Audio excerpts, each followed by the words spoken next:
Buenas tardes, mi nombre es Jennifer Morancia y yo les voy a poner sobre el sistema nervioso central, el cerebro, el cerebelo y la médula espinal. El sistema nervioso central es un centro integrador de toda la información que viene desde el exterior, de los órganos internos, de las articulaciones, los músculos y los tendones. Sus componentes son el encéfalo y la médula espinal. El encéfalo está compuesta por el cerebro, por el cerebelo, el encéfalo y los ganglios de la base. La médula espinal son ciertas o está constituido por varias raíces que se encuentran dentro de la columna vertebral, la cual la protege.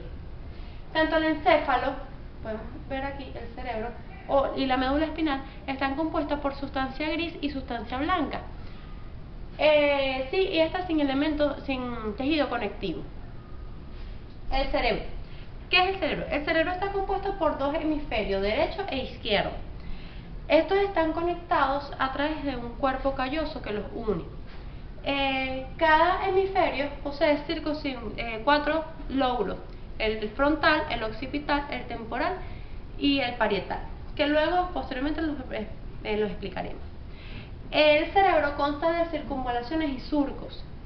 También podemos identificar que en la corteza cerebral tienen funciones de visión, de percepción, de memoria, lenguaje, entre otras cosas. El cerebro consiste en un centro de control de movimiento, del sueño, del hambre, la sed y de casi de todas las actividades vitales que necesitamos para la supervivencia humana. Todas las emociones, como el amor, el odio, la tristeza, las encontramos también identificadas en el cerebro. Podemos decir que el cerebro es el centro integrador del movimiento, de las emociones, de la memoria y de la percepción humana. Además del cerebro podemos tener que está compuesta por 3 capas: la pia madre, la dura madre y la aracnoides. La dura madre, que la podemos ver aquí, es la capa más externa y es la que está pegada al hueso. La pia madre, la aracnoide, es la capa intermedia, que solamente cubre el cerebro y no se introduce en las circunvalaciones cerebrales. Y por último, la membrana interior, la pia madre, ella contiene una cantidad de vasos sanguíneos que están unidos a la superficie cerebral. La anatomía del cerebro humano. El cerebro no es una superficie lisa, sino que está, como dijimos, tiene surcos y circunvalaciones cerebrales.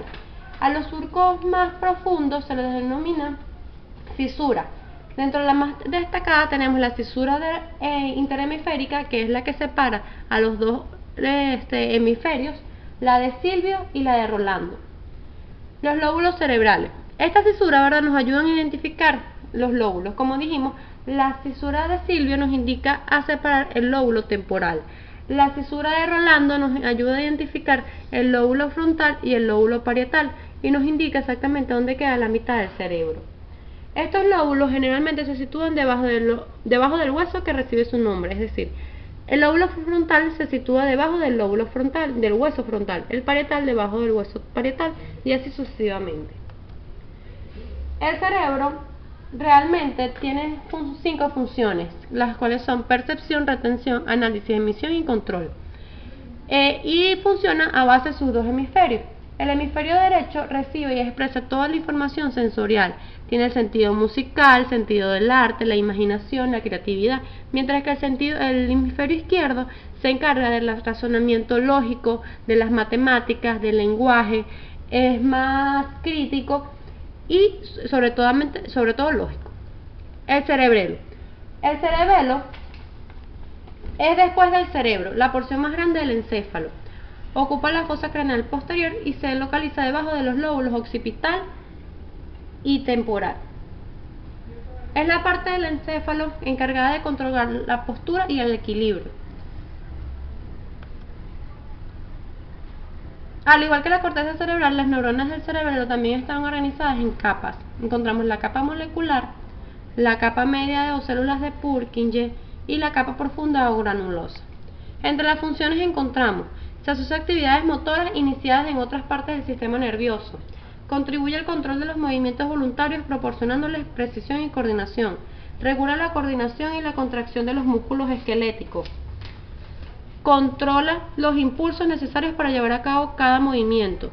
ayuda a precedir las posiciones futuras de las extremidades y es esencial para el mantenimiento de la postura y el equilibrio, como ya habíamos mencionado. La médula espinal. La médula espinal es un cordón largo, vamos a observar, localizado en el canal vertebral encargado de llevar impulsos nerviosos a los 31 pares de nervios raquídeos. Comunica al encéfalo con el cuerpo mediante dos funciones básicas, las cuales son aferente, donde lleva las sensaciones sensitivas del tronco, cuello y los 4 miembros hacia el cerebro, y la deferente, en la que el cerebro ordena a los órganos efectores realizar determinada acción. Es la parte contenida del sistema nervioso dentro del canal vertebral. En el ser humano se extiende desde la base del cráneo hasta la segunda vértebra lumbar. Por debajo de esta zona se empieza a reducir hasta formar una especie de cordón llamado filum terminal, delgado y fibroso, que contiene poca materia nerviosa. La médula espinal también está formada está cubierta por meninges, donde encontramos igual la dura madre, la membrana aracnoide y la pía madre. Además, la médula espinal está dividida en forma parcial en dos mitades laterales, por un surco medio hacia la parte dorsal, como lo podemos ver aquí, y por una hendidura ventral hacia la parte anterior, de esta manera. De cada lado de la médula surgen 31 pares de nervios, de este lado 31 y de este lado 31, cada una de las cuales tiene una raíz anterior y una posterior. Los nervios se dividen en nervios cervicales, nervios torácicos, nervios lumbares, nervios sacros y nervios coxígeos. La médula espinal, para hablar de sus características, es un cilindro más o menos de 45 centímetros, es flexible, de color blanco y está constituida por sustancia gris, que en vez de, al contrario del cerebro, la encontramos la sustancia blanca afuera y la sustancia gris adentro. La médula espinal transmite impulsos ascendentes hacia el cerebro y los impulsos descendentes del cerebro hasta el resto del cuerpo, por lo que nos ayuda a transmitir la comunicación del cerebro al resto del cuerpo. Muchas gracias.